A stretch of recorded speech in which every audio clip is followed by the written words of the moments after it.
Toner লোভী বউ। ওগো শুনছো, কালকে রাতে দেখলাম পাশের বাড়ির ভাবি লাল শাড়ি পরে মাংস রান্না করতেছে।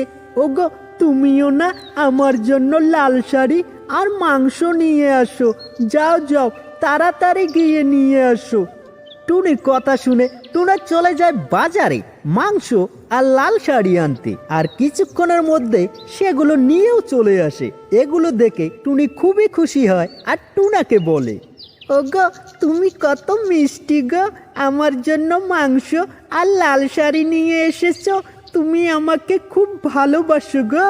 টুনির নরম নরম কথা শোনার পর টুনা তখন বলে, আমি তোমাকে খুব ভালোবাসি টুনি, তুমি ছাড়া আমার আর কে আছে বলো।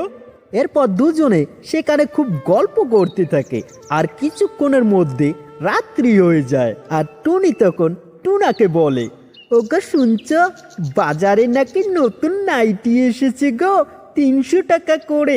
তোমার পাশের বাড়ির বোন নাকি আনতে দিয়েছে। ওগো তুমি আমাকে খুব ভালোবাসো তাই না? কালকে আমাকেও একটা নাইটি কিনে দেবে 300 টাকা দামের। কি গো, দিবে না আমাকে?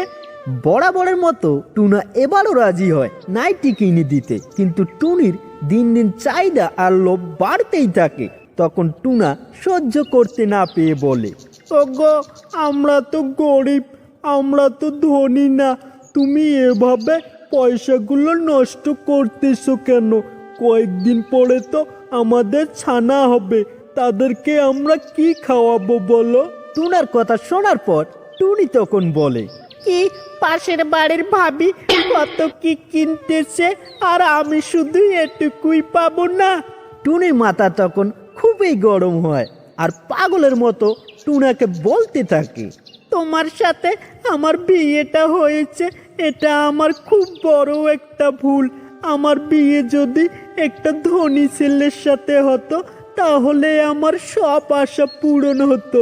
এই কথা বলে টুনি টুনাকে অনেক কিছু কথা শুনিয়ে দেয়, আর টুনা সেখান থেকে রাগ করে দূরে কোথাও চলে যায়। তো বন্ধুরা, ভিডিওটা দেখে কি বুঝতে পারলে? বেশি লোভ ভালো না, যার সাথে যেটাই থাকে সেটাই নিয়ে ভালো থাকা উচিত, না হলে এই মতো ভালো ভালো সম্পর্কগুলো নষ্ট হয়ে যায়। মনে হয় একটু বেশি বকবক করে ফেললাম। তো বরাবরের মতো আবারও বলছি, সবাই ভালো থেকো, সুস্থ থেকো, খোদা হাফেজ।